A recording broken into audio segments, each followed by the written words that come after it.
Manipur gi Loumee singidamak haar mathou tarakpada phanghannaba leingak asina sem saduna leiri. Hojik so harbek lak amagi mathakta leingak asina thaurang tawduna thamli haina Agriculture Minister Th.Biswajit na ngasi chathakiba Assembly ki mifom da khangankrei.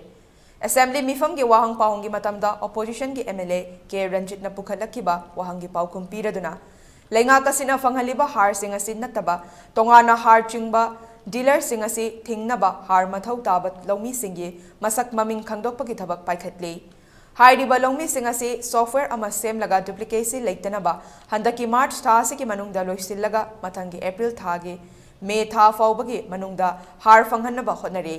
masigi mathakta Manipur da har phanghaliba Brahmaputra Valley Fertilizers Corporation Limited kaso pau faunaduna har metric ton lising kun pinaba lengaki maikai digi khangan balaikre haina house to thamki around about 30 metric ton PBU 30,000 metric ton PBU na haijabani adai da mokona hane ne no na khara sillu ado ate leiba prime minister gi leiba natural farming gi kari bana no gi sino haibani na 20,000 dege hena piba ngamaro na hari ado khoi netti ado matam gi allocation for the last many years degini akoi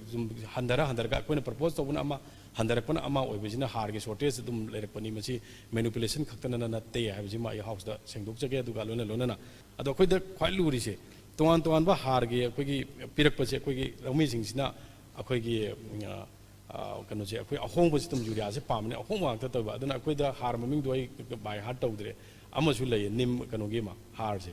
adu gi poche ko pura tar ga leiba sin honorable members jing lei je ai recommend to ko matam da akoi gi farmers jing da ju adu ju khagal mix tor kana to bi hena phaba maduna low thar kana te ba tha ding da koi ba ya ho ga da adu di hena phane na adu ban dum thamjage adu koi hujik planning da leire